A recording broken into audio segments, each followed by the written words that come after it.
Então, boa noite todo mundo. Vamos lá, começando aqui a parte de direito empresarial, lógico. E aí eu tenho uma pergunta para vocês me ajudarem aqui. Eu me lembro que a aula passada a gente estava vendo a parte de, como é que chama?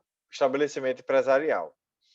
Então a gente viu trespasse e viu que o trespasse é aquela venda do estabelecimento, o contrato oneroso e tal.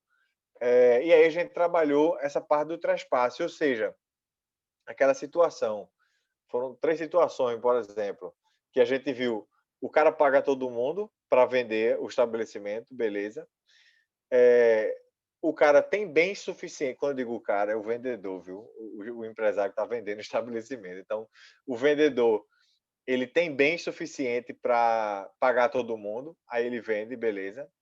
Ou ele, após a venda, ele não vai ter bem suficiente para pagar todo mundo. Aí ele vai pedir a anuência dos credores e aí é que ele vai fazer a venda do estabelecimento. Isso é no traspasse. Então a gente estudou essa parte de traspasse, a publicação, o que o adquirente fica responsável, que eu falei das dívidas, que as dívidas podem ser vincendas e vencidas, mas elas têm que estar devidamente contabilizadas. Eu acredito que foi um dos colegas de vocês que perguntou e as dívidas que não estão contabilizadas. Aí, essas dívidas, o adquirente, ele não vai se responsabilizar.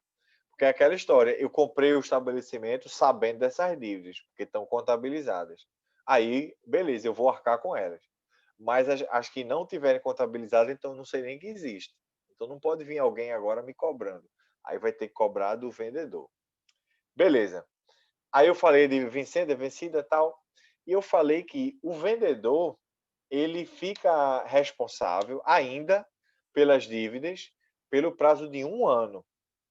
E aí a gente viu a contagem desse prazo, que as dívidas vencidas, né, esse prazo começa a ser contado a partir da publicação do traspasse.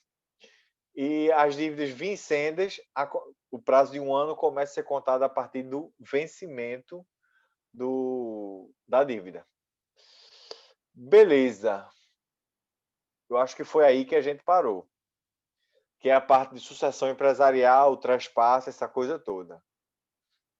Concorda ou não? Agora vem a dúvida para vocês. Quem se habilita? Foi, não foi? Aí vou fazer outra pergunta então para ajudar. Eu falei com vocês da cláusula de não concorrência. Falou. Falei já? Meu Deus, então Falou falei. que caía como concorrência desleal, não é? Então eu falei muita coisa. Deixa eu ver. Eu falei. Cláusula de não concorrência, já falei. Poxa. Então tem uma. Então eu vou. Beleza, então eu vou pegar da cláusula de não concorrência e vou seguindo para frente. De todo jeito, fazer uma revisão, que essa também é a ideia de hoje. E a gente vai seguindo para frente. Então, com a venda do estabelecimento, tem um novo adquirente, né? Tem um novo empresário que vai continuar aí a atividade empresarial. Então, aí já vou ser mais objetivo na explicação, já que a gente viu a aula passada. Então, o vendedor, ele não vai poder fazer concorrência contra o adquirente no prazo de 5 anos. É isso que a lei determina, 5 anos para a pessoa poder fazer concorrência. Só que a lei ainda determina uma área geográfica. E aí, qual é essa área geográfica? E essa área geográfica vai ter que ser estabelecida no caso concreto. No exemplo, aula passada, eu falei que, usando um exemplo, que eu estava vendendo, vamos botar roupa, e eu fiquei conhecido no bairro. Né? Isso acontece muito, uma loja de bairro e tal. Então, naquele bairro, eu não vou poder fazer concorrência contra o adquirente pelo prazo de 5 anos. Mas e se for num bairro longe? Vamos supor que eu estava vendendo roupa lá no Bom Dia, acho que foi esse o exemplo que eu disse. E agora eu quero vender roupa em Olinda ou em Boa Viagem, um bairro longe. O ponto X aqui é que a clientela não vai ser, como é que eu posso falar, influenciada, ou eu não vou roubar a clientela, falando de uma forma mais direta. Como são bairros longínquos e tudo, a clientela é diversa, então eu posso, beleza. Então quer dizer que pode ser em outro bairro, aí vem aquela história, só no caso concreto é que dá para a gente dizer, né? Porque se a loja for maior, se a loja tiver filial em várias cidades, então eu não vou poder nessas cidades, essa coisa toda. Então é o caso concreto. Beleza, aí tem os 5 anos. Esse prazo de 5 anos pode ser diminuído e pode ser aumentado. É só ficar alerta para que não haja abuso de autoridade. Mas esse prazo ele é negociável entre as partes, sim. Enfim, eu ia dar um exemplo aqui, um exemplo concreto que aconteceu com a venda de bolacha, uma fábrica de bolacha daqui. E aí a vendedora teve que esperar 5 anos para poder voltar aqui em Recife a fazer bolacha. Mas depois, quem quiser fica pesquisando isso aí, depois vocês vão ver. Enfim, cadê? Aí beleza, isso aí é o estabelecimento, né? Aquela coisa da concorrência, beleza. A aula passada também, de certa forma, eu já falei sobre isso, que eu estou vendo aqui o slide um tópico, e de certa forma eu já falei sobre isso, que é para saber quanto custa, o quanto vale o estabelecimento empresarial. Para isso, é feita a due diligence, termo em inglês, e dentro da due diligence, você faz a valuation, e através da valuation se pega o quanto vale o estabelecimento. Aí vem aquela brincadeira. Então, o estabelecimento é a soma de todos os bens que estão lá. Se eu vendo roupa, é a soma das camisas, do preço das camisas, a soma do preço das prateleiras, do computador. É isso? Não. A valuation, ela leva em consideração muito mais coisas, inclusive o mercado e principalmente também a previsão de futuro, né? Se a empresa vai, como é que chama? Pensa-se que ela vai ter mais lucro no futuro. E a clientela também é fator lá na valuation. Atenção, eu não vou cobrar para vocês fazerem valuation de ninguém, é só para vocês terem a noção de como é feita a coisa e tudo. Sei quem faz, não é nem advogado, é mais contador, administrador, esse tipo de coisa. Como eu digo, é só para vocês terem noção de como é feita. Vocês assistem aquele programa Shark Tank? Eu não sei em que canal passa, eu sei que passa na televisão, principalmente na Sky, essas coisas assim. Digam que sim. TV por assinatura, não, Né? eu nunca parei para assistir, não, só peguei uma parte, um episódio, assim. Pronto, olha aí, tem gente que assiste. De todo jeito, esse Shark Tank é interessante porque são pessoas que têm ideias inventaram coisa ou têm um negócio e querem investimento.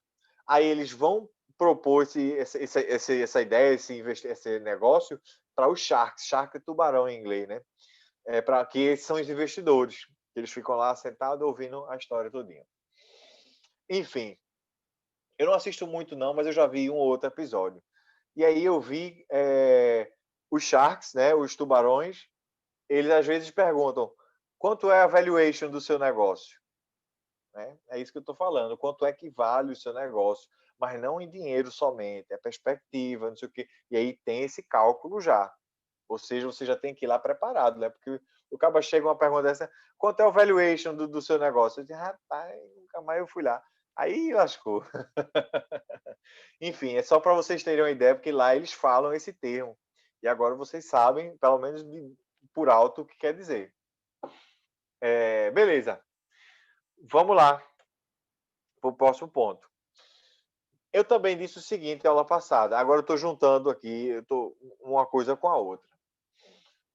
Eu disse que o local onde você faz a compra e venda, onde eu vendo, vamos dizer, a loja, né, onde eu vendo as coisas e tudo mais, ela é um item do estabelecimento empresarial. O estabelecimento empresarial tem uma definição maior, que envolve todos os bens voltados para a atividade empresarial, inclusive os bens imateriais. Se forem voltados para a atividade empresarial, então vai fazer parte do estabelecimento.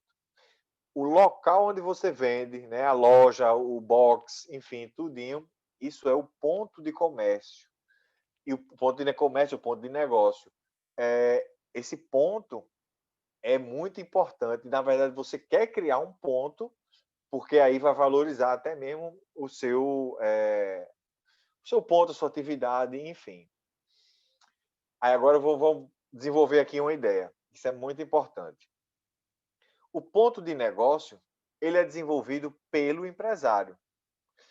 E então é do empresário esse ponto de negócio. Como é do empresário esse ponto de negócio, o empresário pode negociar o ponto. Pensem bem, um exemplo básico, aquela história de eu vendendo roupa. Então, eu estou vendendo roupa, como eu comecei do zero lá, no meu bairro não tinha ninguém, vamos dizer que era o Bongi. Não tinha ninguém vendendo roupa, eu comecei vendendo, o pessoal começou a gostar, não sei o quê. Hoje em dia, não. Hoje em dia, aquela localidade, todo mundo já sabe que ali tem uma loja de roupa, que a loja é boa e que tem clientela, não sei o quê. Pronto. Isso aí é um ponto de negócio que eu criei com o meu trabalho, né? Com aquela coisa de persistência e tudo mais. Isso é o ponto. É aquela, vamos dizer, é quase que uma ideia que você tem que naquele local se vende tal coisa, enfim. Estou trocando em miúdos assim, mas dá para vocês visualizarem o que seria um ponto de negócio.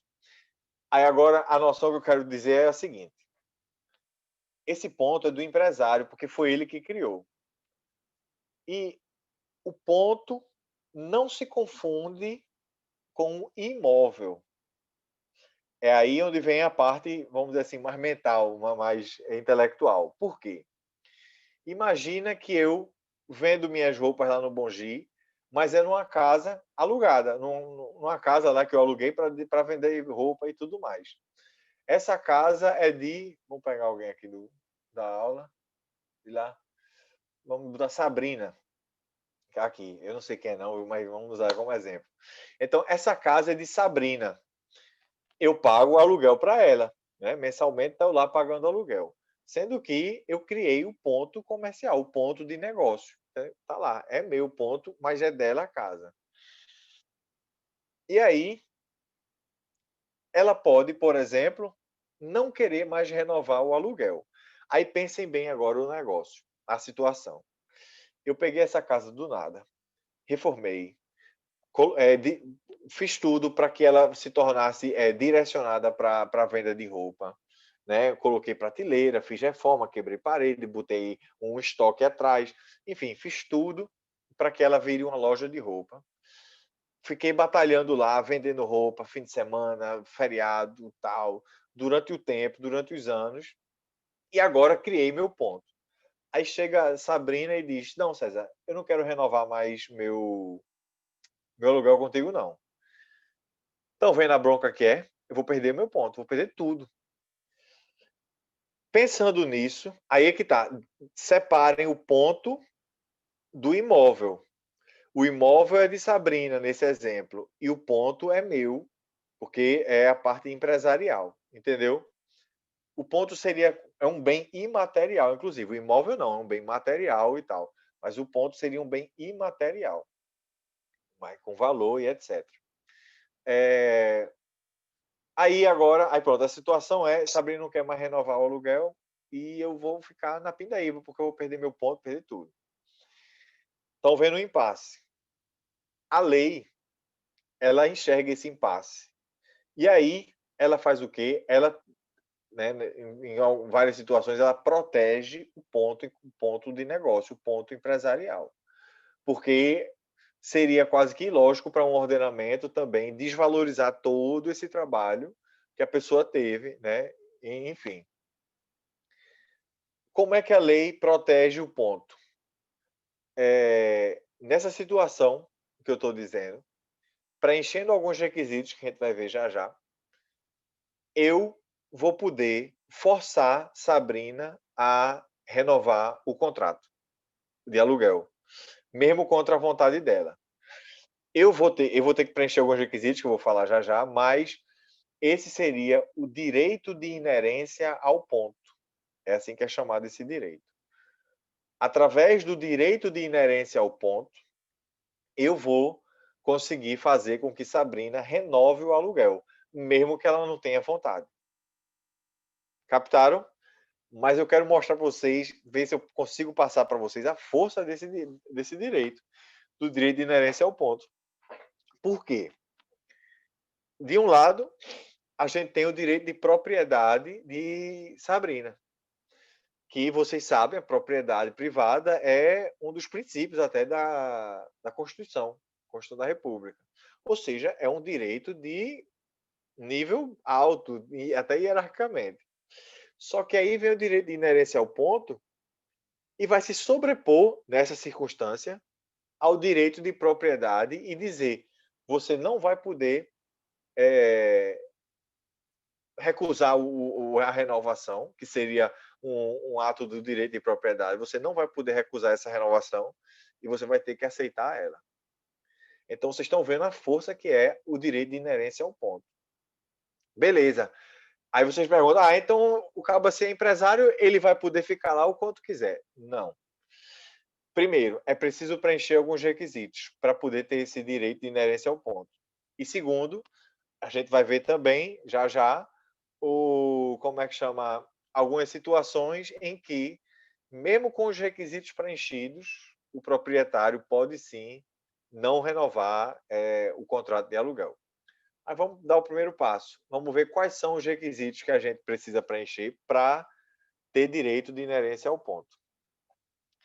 Primeiro um contrato de aluguel, ele tem que ser formal, ele tem que ser escrito, entendeu? Vocês sabem o que é contrato escrito. Deixa eu ver no contratos, né? Em direito civil, tá todo mundo assim. Não sei não, mas isso aí é tranquilo. Então, vocês sabem a diferença de contrato formal e verbal. Via de regra, qualquer contrato, qualquer não, né? A via de regra, o contrato ele pode ser verbal. Algumas situações a lei exige formalidade, em outras ela exige até solenidade. Isso você já deve estar estudando aí em contratos. Nesse caso aqui, para que haja o direito de inerência ao ponto, um primeiro requisito é que o contrato ele tem que ser formal. Beleza. Outro requisito é que eu que sou locatário, ou seja, eu pago o aluguel, eu já esteja com a relação de locação com Sabrina por um prazo de 5 anos consecutivos. Então, eu tenho que estar lá no imóvel por 5 anos consecutivos. É preciso que o contrato seja de 5 anos seguidos? Não. Eu posso fazer um contrato de 2 anos com ela, aí eu renovo por mais 2, aí depois eu renovo por mais 1. Ou seja, o X da questão é que a relação total tem que ser de 5 anos consecutivos. Segundo requisito, esse foi. Então, primeiro contrato formal, 5 anos consecutivos. E o outro requisito é que eu tenho que estar na mesma atividade por 3 anos seguidos. Por exemplo, eu alugo esse imóvel de Sabrina. Aí eu começo fazendo o quê? Vendendo perfume. Não dá certo. Ninguém quer comprar perfume, todo mundo quer cheirar mal. Aí eu passo um ano vendendo perfume e não dá certo. Beleza. Aí eu mudo, vou vender o quê? Sapato. Também não dá certo, ninguém compra, não sei o quê. Passo outro ano vendendo sapato, não dá. Aí eu começo vendendo roupa. Aí dá certo. Aí eu passo 3 anos vendendo roupa. Ou seja, eu estou há 5 anos no imóvel, mas há 3 anos é que eu estou vendendo roupa. Então eu posso sim estar. Aí eu vou estar preenchendo o requisito porque eu vou estar no mesmo ramo de atividade por 3 anos consecutivos. Beleza. Então tá aí 3 requisitos. Contrato escrito. Poxa, deixa aí que vai aparecer uma mensagem aqui. Contrato escrito, 5 anos e 3 anos na mesma atividade. Beleza. Preenchido esses requisitos, aí vem aquela história. Não, Sabrina chega para mim e diz: César, eu não quero renovar, não. Eu digo: calma, vai ter que renovar sim. Mas ainda tem um X da questão. Um outro requisito, que esse é muito importante. Não que os outros não sejam, mas que esse é que às vezes o esperto tenta enrolar a gente. Aí vamos lá, vamos imaginar o seguinte: meu contrato com Sabrina termina em dezembro. É janeiro, aí eu chego para ela: Sabrina, eu quero renovar o contrato. Vamos logo, a gente resolve. Ela: não sei o que, tô com preguiça. Amanhã tu faz aqui. Aí passa um tempo, aí eu chego lá para ela em março, aí e aí, Sabrina, vamos renovar? Ela, tô cansada, amanhã vou lá ontem, não sei o quê. Aí fica empurrando com a barriga. Aí quando chega julho, ou seja, mês 7, eu chego para ela e aí, Sabrina, vamos renovar? Aí ela, vou não, e tu não vai conseguir forçar a renovação mais não, porque perdesse o prazo. E aí só cabe a mim o quê? Chorar. O que é que a lei diz? A lei determina que a renovação do contrato, que o direito de inerência ao ponto, melhor falando, ele tem que ser exigido nos 6 primeiros meses do último ano de contrato. Ou seja, nesse exemplo que eu estou dando, se o contrato ele terminava em dezembro, eu tinha até junho para exigir o direito de inerência ao ponto. Como eu dormi no ponto e ela ficou me enrolando, então chegou julho, perdi o prazo e vou perder o direito. Então fiquem atentos. Aí vocês dizem, oxi, professor, mas ela não quis renovar, o que é que eu posso fazer? Entra com ação. Entra com ação dizendo que quer renovar e exigindo que ela renove, comprovando aí que o contrato é formal, 5 anos seguidos e 3 anos na mesma atividade. E que você está pedindo nos 6 primeiros meses do último ano de contrato. Esse é o ponto X aí. Pronto, não esqueça esse último ponto. Não porque eu vou cobrar, não sei o quê, não, porque isso, como eu falei, na prática, às vezes você fica desleixado, às vezes até um cliente chega para você e diz, ó, César, eu quero renovar, mas e aí, vou poder obrigar o cara a renovar? Aí eu digo, quando é que termina o contrato? Aí se o cara disser hoje, dezembro, eu digo, pô, tá lascado. Mas acredito ou não, os empresários normalmente eles já sabem disso, aí eles já se precavem. Mas como você é advogado, então você tem que precaver em dobro ele aí. Beleza. Esse aí é o direito de inerência ao ponto e essas são as condições, né, os requisitos para você exigir ele, né? Tem que ser todos esses requisitos preenchidos. Não adianta ter um e não ter o outro, né? Não adianta eu ter 5 anos, mas não estar há 3 anos na mesma atividade, ou vice-versa. Então tem que ser todos eles preenchidos. Mas, como eu falei, existem sim situações em que o locador, né, nesse caso aí o proprietário, pode sim não renovar o contrato, mesmo o empresário tendo preenchido aí todos esses requisitos. E agora vamos ver essas hipóteses.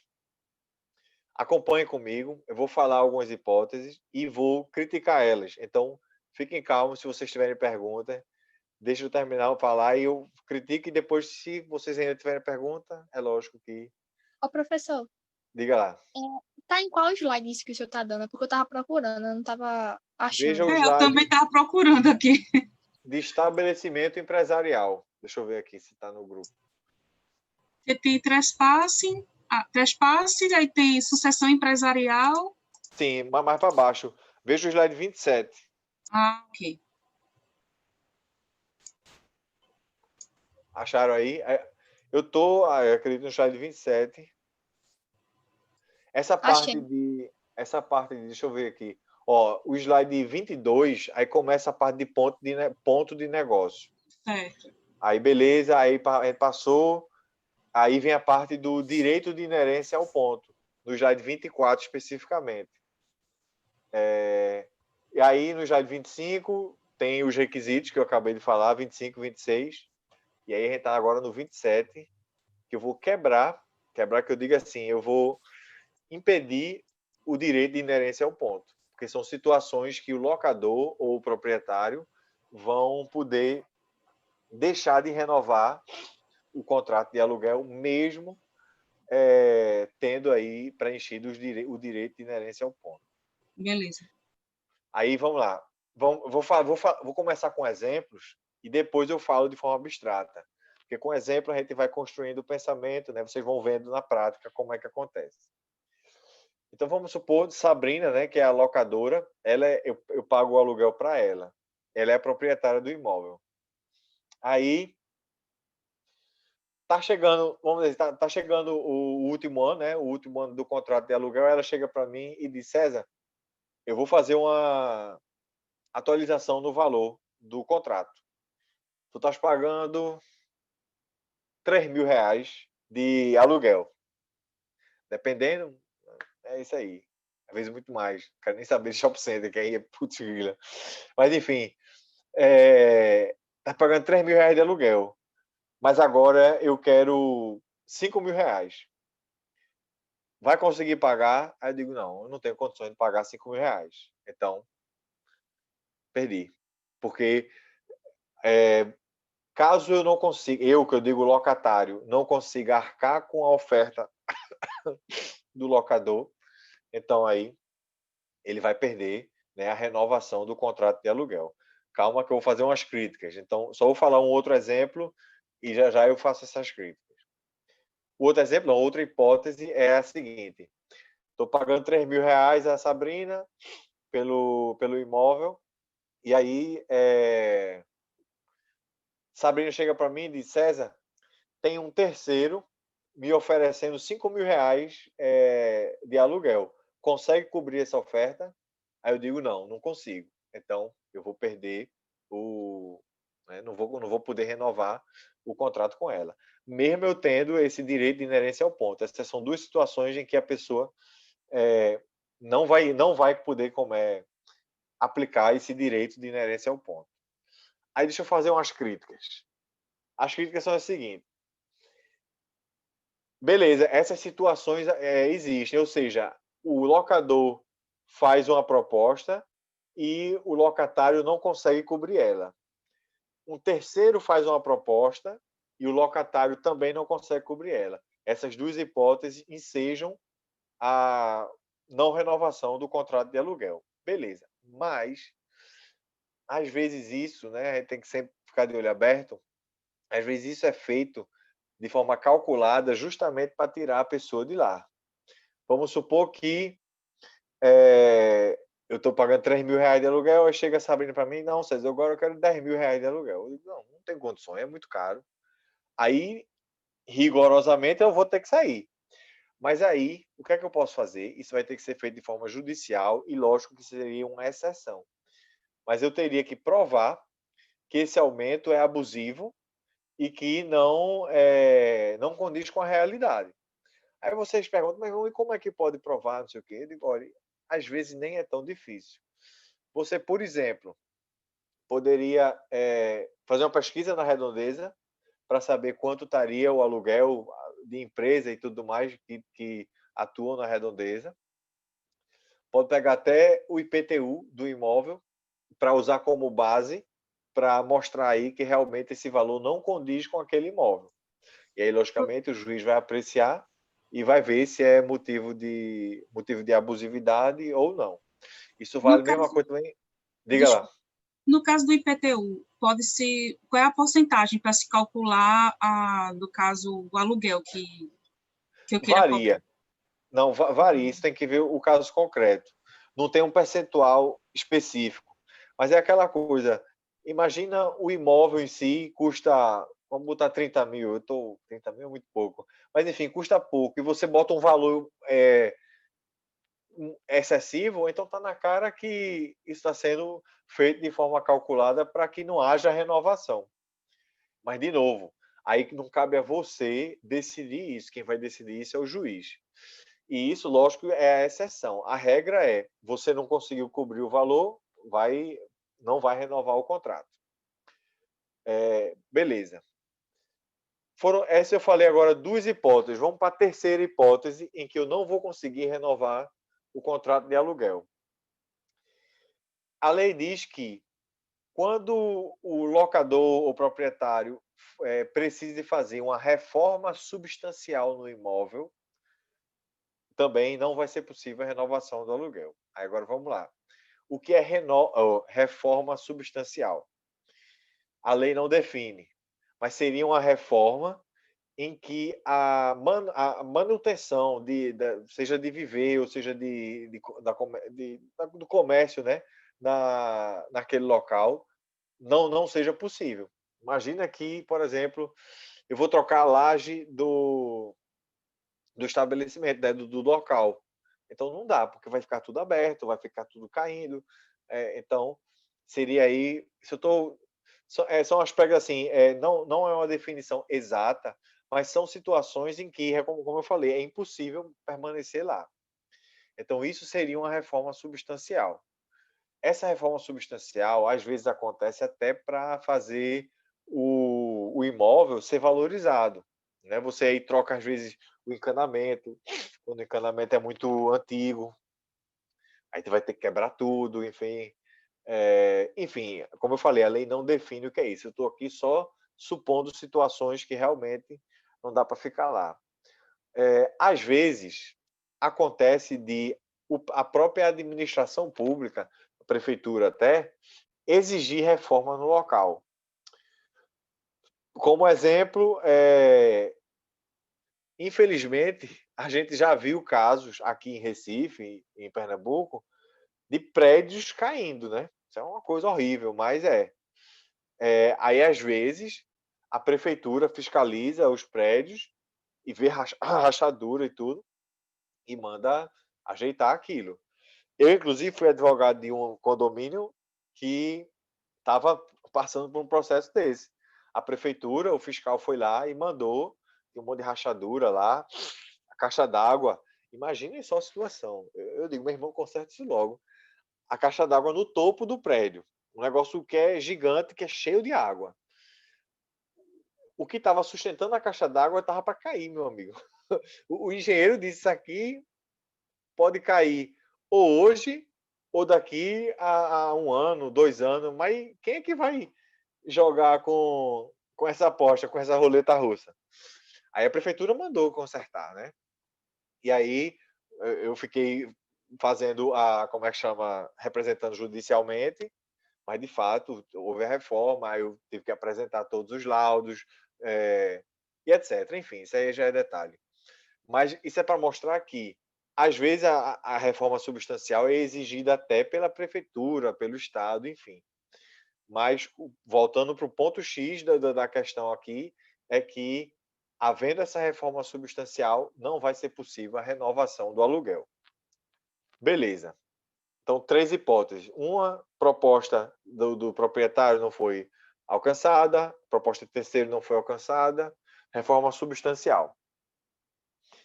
A quarta hipótese é quando o proprietário ele quer o imóvel para uso próprio. Aí tá aí, né? Ele vai querer. Agora, atenção, contanto que não seja para fazer concorrência. É aquela coisa, eu estou vendendo roupa. Aí chega a Sabrina e diz, eu vou querer esse imóvel para que eu use. Aí eu saio. Aí ela pega e monta uma loja de roupa. Aí não dá, né? Aí tem um conflito grande. E aí eu posso entrar na justiça, lógico. Enfim, pedindo um monte de coisa. Até para Professor, voltar para uma coisa. Diga lá. eu moro aqui no interior de Pernambuco. Sim, sim. Aí aqui teve um caso desse, que tinha um rapaz que ele tinha uma gráfica. Aí ele ajeitou a gráfica todinha, o ponto da gráfica, sabe, era alugado, ajeitou, fez Sim. tudo. Aí quando ele fez isso, a proprietária pediu o ponto e montou uma gráfica no lugar onde ele tinha a gráfica. Aí todo mundo que vai nessa gráfica pensa que é dele, mas na verdade não é, da dona do prédio. Aí não caberia ele entrar com Yes, indenização da parte dele, não? yes. Cabe e muito. E agora, com esse exemplo que a colega falou, vocês estão vendo justamente como é útil assim, como é até uma coisa ética, essa cláusula de não concorrência. Porque você usa todo o trabalho do outro para poder, como é que chama, se aproveitar disso. Aí eu vou adiantar um negócio, aproveitando a questão da colega. Veja só, o ponto fui eu que criei. O imóvel é de Sabrina, mas o ponto fui eu que criei. Mesmo eu não conseguindo. Veja só, deixa eu tentar martelar isso. Como o ponto fui eu que criei, esse ponto vale dinheiro, entendeu? Ele faz parte do meu patrimônio. O patrimônio não pensa só em dinheiro, em bens, não. Bens imateriais também fazem parte do seu patrimônio, patrimônio geral, entendeu? Se você tiver um crédito para receber, um crédito é um bem imaterial. Você não tem o dinheiro ainda, mas ele faz parte do seu patrimônio. Enfim, aí o ponto de negócio, esse ponto que eu criei, ele faz parte do meu patrimônio. Ele vale, ele tem valor. se, mesmo eu não alcançando, mesmo que seja por um motivo válido, ou seja, o Sabrina propôs um preço de locação. Não, eu não consigo pagar esse preço. Então eu vou sair. Beleza, isso não é má fé dela e é uma incapacidade minha nesse ponto, nesse sentido. Mas eu vou perder meu ponto de comércio. Tá entendendo? Eu vou perder de todo jeito, porque eu vou ter que sair. Já que eu vou perder, mesmo o motivo sendo previsto em lei, cabe indenização para mim, sim. Ou seja, Sabrina vai ter que me indenizar, porque ela vai estar, de certa forma, tirando o meu ponto de negócio. Então, esse exemplo aí que a colega falou, que a mulher, né, usou o ponto que foi criado, cabe indenização e braba. Aí é pior ainda, porque ela usou diretamente o ponto, ou seja, não é nem aquela história, eu vou tirar, mas agora eu vou fazer outra coisa. Né? Não, ela usou para poder se aproveitar do ponto mesmo. Então, cabe sim indenização. Pior que ele nem deu, e se ele ficou arretado, mas não fez nada, não. É aí onde é fogo, pô. É fogo, porque a gente vê o errado, né? Em várias situações, seja direito do consumidor, seja nessa situação aí. E às vezes a gente não faz porque a verdade é essa, a gente fica desacreditado na justiça, né, no judiciário em si. Aí, não, vamos estressar, não sei o quê. Aí termina gerando impunidade para quem fez o errado. Entendeu? Então, pensem nisso desde agora para aquela coisa, vocês estão certos, a gente tem que ser firme. Lutar. É, é. Enfim, já eu falo de outras coisas, porque eu não quero perder o foco, porque senão a gente fica conversando aqui. Mas cadê? Então eu falei da parte da reforma substancial, e estava falando agora quando o locador, né, o proprietário, ele necessita do imóvel para uso próprio. Pronto, também é um motivo que já é previsto em lei. A outra hipótese, aí agora vamos lá. É a última hipótese, mas essa hipótese eu acho a mais chatinha. Por quê? Vamos pensar que eu é que construí o ponto. Sabrina, eita, peraí, vou espirrar. Não, que tô com alergia, viu? Não é nada não. Sabrina, ela é sócia de uma sociedade. Ela é sócia majoritária dessa sociedade e essa sociedade já existe há mais de um ano, né? Uma sociedade que vende, sei lá, computador. Ela vai querer agora o imóvel para fazer de sede dessa sociedade dela. Dela que eu digo, da que ela é sócia, né? Sócia majoritária dessa sociedade. Então, nessa situação, ela vai poder sim não renovar o contrato de aluguel. Entenderam, né? Ela vai ter que ser sócia de uma sociedade que já existe há mais de um ano. E aí vai usar agora o imóvel para ser sede dessa sociedade. Isso vale para o cônjuge de Sabrina, ou seja, o cônjuge do locador, enfim, do proprietário, e para, como é que chama? Ascendente ou descendente. Ascendente é avô, bisavô, tataravô. Descendente é filho, neto, bisneto. Né? Vocês vão aprender isso, aí isso vai ser um saco em direito de família. Vocês vão montar uma árvore genealógica todinha. Mas isso aí é lá para frente, não é comigo, porque direito de família é um barraco só. Não a matéria é boa de estudar, agora a prática é bronca.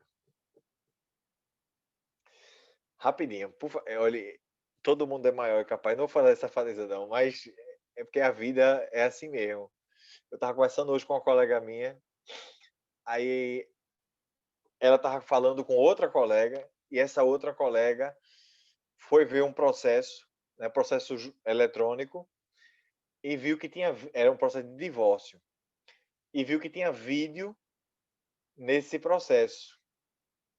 Aí eu já imaginei a cachorrada. Como é que chama? Os vídeos eram da mulher traindo o caba.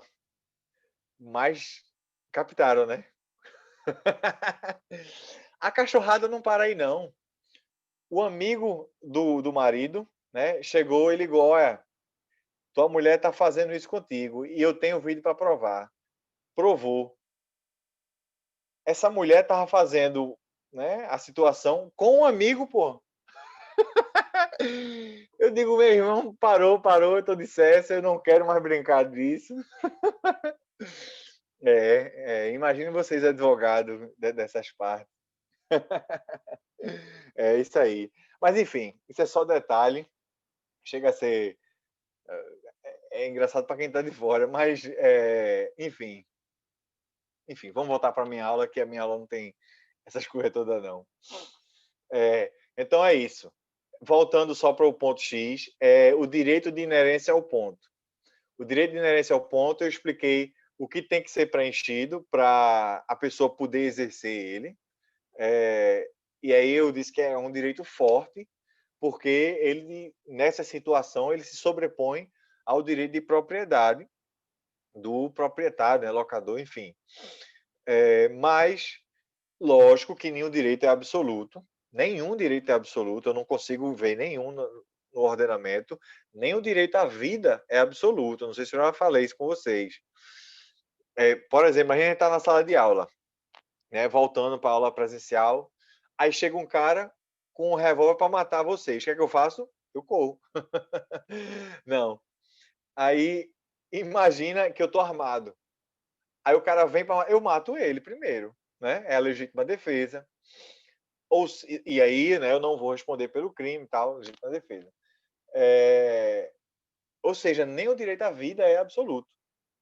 Se vocês vão estudar, se não estudaram, legítima defesa, estado de necessidade, essa coisa toda. Enfim, isso é só um exemplo para mostrar que não tem direito absoluto. Aí, falando nisso, então, o direito de inerência ao ponto não é absoluto. Pode, como é que chama, nessas situações aqui, o direito ele ser quebrado. Quebrado é uma palavra tão simplória. Enfim, ele pode não ser exercido. Vamos lá. Aí, só para acabar esse slide, mesmo, esse é só o detalhe.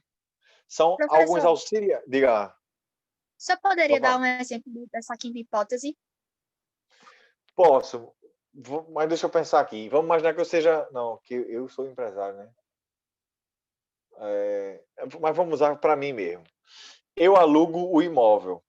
Vamos usar a madame mesmo, a Gabriele. Gabriele, ela é empresária. Ela vende... Quer vender o quê, madame? Doces que eu vendia. Doces? Gostei. Ela vende doces. Então, ela fez lá a venda dela de doces, montou cozinha e aquela coisa toda no imóvel que é meu.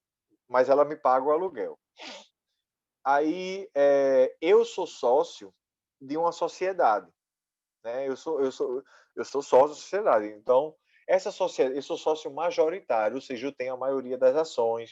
De certa forma, eu controlo ela, porque na votação meu voto vale mais, já que eu tenho a maioria das cotas. E essa sociedade já existe há, sei lá, há 2 anos. Mas nada impede. Eu tenho esse imóvel, alugo para a Gabriele e eu sou sócio dessa sociedade. Não tem problema nenhum. Só que agora eu quero usar o imóvel que Gabriele está usando, eu quero usar para que a sede dessa minha sociedade fique lá. Entendeu? Então, Gabriele não vai poder mais ficar usando o imóvel. Nesse caso, ela vai sair e aí eu vou botar a sede da minha sociedade. Quando eu digo minha sociedade, é da sociedade que eu faço parte, mas eu estou simplificando o linguajar. Eu vou botar a sede da sociedade, né, que eu sou sócio, lá. E aí Gabriele vai sair. Já que a gente está usando esse exemplo, uma vez que Gabriele vai sair e o ponto é dela, eu vou ter que pagar o que a ela? Indenização? Yes, exatamente. Então, mesmo eu tendo o direito de tirar ela e tudo mais, ela vai perder patrimônio. E aí eu vou ter que indenizar. Por isso que, agora um parênteses, por isso que às vezes o próprio locador, mesmo ele querendo ter o imóvel de volta, ele bota na balança, ele diz, poxa, eu vou ter o imóvel, mas vou ter que pagar o cara, doido. Renova esse negócio novo. Entendeu? Isso acontece. Esse valor da Obrigada. indenização, ele é estipulado por lei ou é acordo? Não, a lei não estipula, porque varia do caso para o caso concreto. Tem que ver quanto aquele ponto vale, entendeu?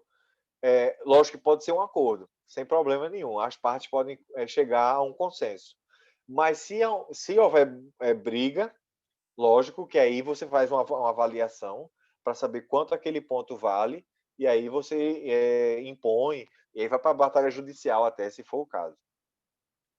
Olha, só um parênteses aqui, outro parêntese. Toda vez que eu falo esse negócio, não, se houver briga, batalha judicial, porque no final das contas, né, a gente, seja advogado, juiz, promotor, a gente estuda essa parte jurídica para também, se for o caso de ir para os tribunais, né, a gente ir e argumentar. Só que, de preferência, tudo se resolve sem ter essa briga toda. Mas é lógico que a gente tem que saber os direitos que a gente tem. Por exemplo, é óbvio que o direito de inerência ao ponto ele pode ser exercido sem precisar ir para a justiça, é lógico. E aí a outra parte também tendo conhecimento disso, então não vai precisar ter bate-boca. Mas se for preciso bate-boca, aí vai lá para a justiça e argumenta. Eu odeio ficar discutindo essas coisas, mas como eu falei, é a vida.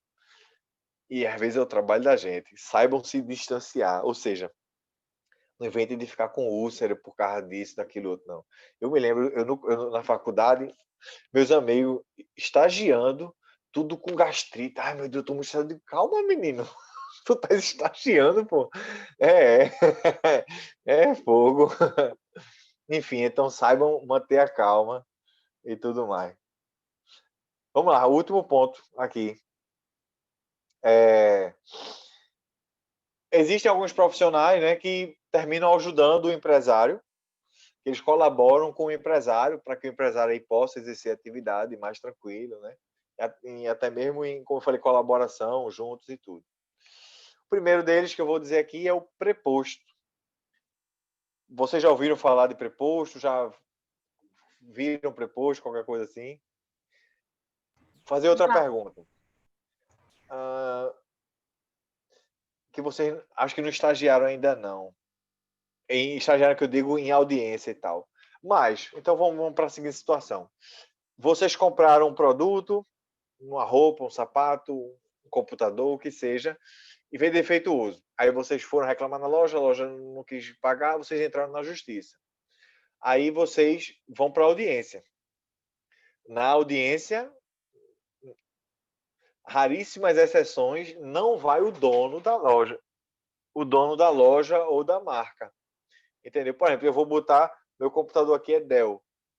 Não vem o dono da Dell para a audiência, né, falar lá sobre o processo. Ele manda o quê? Um preposto. O preposto seria, nesse caso, um representante para aquele ato. Eu uso a audiência porque também é próximo a gente, já que a gente trabalha com o direito e tal.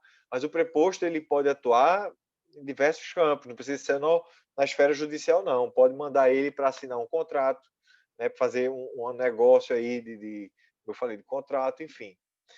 O preposto ele vai ter uma carta de preposição mostrando lá os poderes que ele tem, né? Se for para audiência aí o preposto tem fulano e que tá aí faz a qualificação fulano, casado, solteiro, aquela coisa toda. Como é que chama? Tem poderes de transigir, fazer transação, renunciar, representar como é que chama? A loja, a empresa, enfim, tá lá. E a assinatura lá do dono e etc e tal. Rapidinho. Seria um representante legal, né, professor, no caso?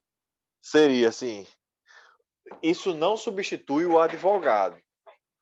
Atenção, se você. Aí o que já aconteceu, por exemplo, eu já fui preposto em algumas situações. Eu já era advogado, mas eu não podia ser preposto e advogado. Tá entendendo? Aí eu fui eu como preposto e outro cara como advogado. Entendeu? Beleza, isso aí é tranquilo. Mas agora eu vou dar uma dica para vocês, que essa dica, dependendo do polo que vocês estejam, para vocês explorarem ou evitarem. O preposto, ele vai lá representando, como a colega falou, a loja ou a empresa. Então, é possível na audiência o juiz ou a outra parte pedir o depoimento pessoal da parte. A parte está representada pelo preposto. Então, vamos imaginar o juiz, que o juiz tem essa iniciativa. Ele diz, eu quero ouvir o depoimento pessoal. Aí o juiz começa a fazer pergunta para o preposto. O preposto vai ter que responder em nome da loja. Só que, às vezes, o preposto vai para a audiência sem ter lido nada do processo, sem conhecer nada. Aí o juiz começa a fazer pergunta, aí o cabo, não sei. Aí o juiz, não, gente, então se você não sabe e você é a loja, eu vou presumir tudo que é verdade. Entendeu? Então, aí, como eu falei, dependendo do polo, se você for preposto ou você for advogado, chega pro preposto de igual mesmo, tu sabe o caso, pelo menos por alto, não sei o quê, ou se você for da outra parte e vê que o preposto não sabe nada, aí eu quero depoimento pessoal. Isso é a vida, isso é a profissão. Aí pronto, é isso aí. Ainda bem que eu nunca me vi numa situação dessa. Agora já me vi numa situação chata da mulher, aí eu fiquei retado, fui com a minha cliente, pô. Aí outra história. Enfim, então esse é o preposto e ele ajuda, né? É como se fosse um auxiliar do empresário. Os outros dois é bem tranquilo. É o contabilista, é óbvio. O contador ele vai ser essencial para o empresário e o outro é o gerente. O gerente é aquele que toma as decisões executivas. Normalmente ele faz a atividade meio da empresa, muitas vezes, principalmente em empresa grande, como SA e etc. Ele faz a parte da atividade meio para que a atividade fim possa acontecer. Beleza. Em termos de contador, é essencial para o empresário ter o contador. Você não tem nem dúvida. Mas muitas vezes, eu até digo que acontece uma evolução. Imagina o cara, ele vai, não, agora eu vou ser empresário. Aí ele tem noção das coisas, aí ele começa sozinho, porque ele não, eu desenrolo. Acontece um bocado. Aí ele vai tirando no começo, ele vai conseguindo desenrolar. Só que aí depois o negócio cresce, é inevitável, ele vai precisar da ajuda do contador. Então, primeiro ele chama o contador. Aí depois o negócio fica crescendo, só basta ele demitir uma pessoa e essa pessoa achar que tem direito de ser indenizado ou qualquer coisa assim, aí bota ele na justiça. Só basta isso. Aí quem vai ser o outro contratado? O advogado. É como eu digo, normalmente tem essa escala. O contador é contratado, mas logo depois é o advogado. O ideal seria ele já começar com essa equipe, né, com esses auxiliares, para que aí ele evite até coisas. O trabalho do advogado, muito, é prevenir. Então, não é só a gente ir para o barraco, não. A gente tem que dizer, olha, faça aqui, porque senão vai ter repercussão ali, acolá. Então é isso, meus caros. Pronto. Até esse slide vai ser a prova. Essa aula eu vou botar no YouTube de novo. Vou colocar lá na playlist de Empresarial 1. Empresarial 1, exato. Vai lá a turma 4N, N de nadar. E pronto. A prova. A prova vão ser 5 questões de escrever, valendo 2 pontos cada. Aí, com relação ao procedimento, é tranquilo, porque é igual é igual feito foi a P2, ou seja, eu vou enviar o link, eu falei por esses 3 lugares, o Google Classroom, Portal e o WhatsApp, eu mando para vocês, e vocês vão ter 48 horas para responder. O prazo final acontece 48 horas depois, e o último dia, o prazo é até 11 horas da noite, né? Pronto, enfim, o que mais que eu posso falar?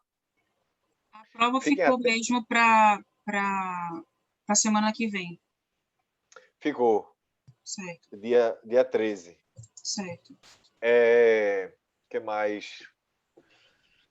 Eu não aconselho a vocês a, por exemplo, começar respondendo, aí depois fecha, aí depois abre de novo, não sei o quê. Não. O meu conselho é: reservem um tempo, um dia, né, nessas 48 horas, para responder. Aí responde tudo e aí manda de uma vez. Porque eu não quero que vocês corram o risco de responder, sei lá, 2 questões, depois fecha, aí depois não tem acesso de novo. Entendeu? Eu não sei como é que é feito direito esse acesso. Aí eu prefiro, é melhor, né, para O prevenir que e tal. normalmente a gente, às vezes, faz, desde o semestre passado a gente faz, abre e coloca os dados, aí tem acesso à prova. Aí coloca para imprimir em PDF, aí salva como PDF a prova.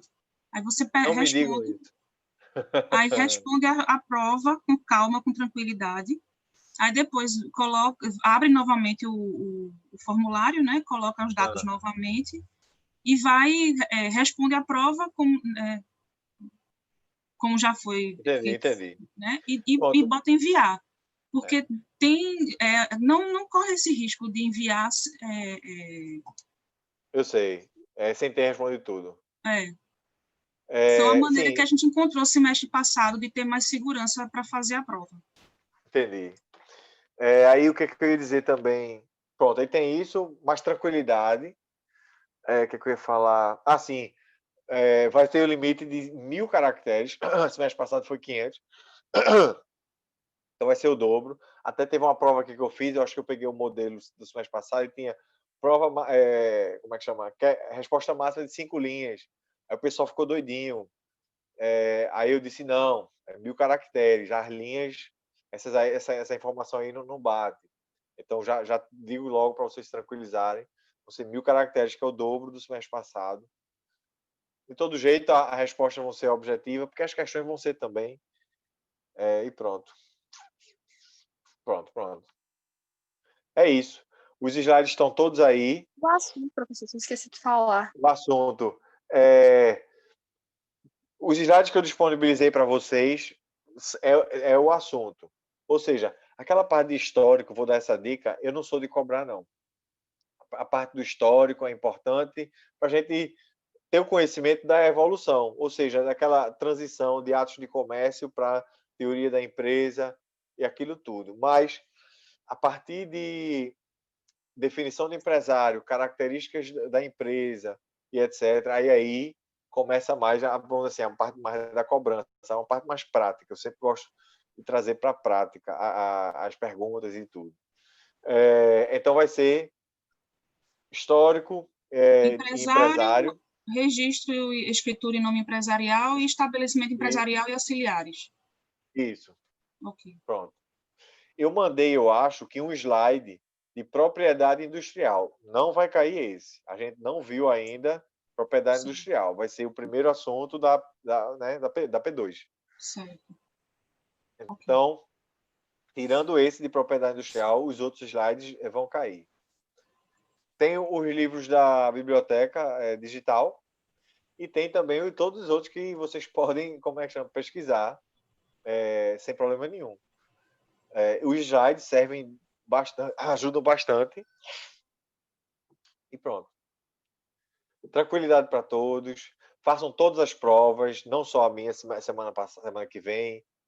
Eu sei que essa semana deve estar cheia de prova. Então, tranquilidade, estudem. E é isso aí. Hoje a aula foi mais curta, até para que vocês tenham mais tempo para estudar. Pronto. Ok, professor, obrigada. Boa noite. Obrigada, professor. Tchau, Eu tchau. agradeço mesmo. Tchau, boa noite a todos. Boa noite. Boa noite, turma. Boa Tchau, noite. tchau. Tchau. Está parecendo John Boy.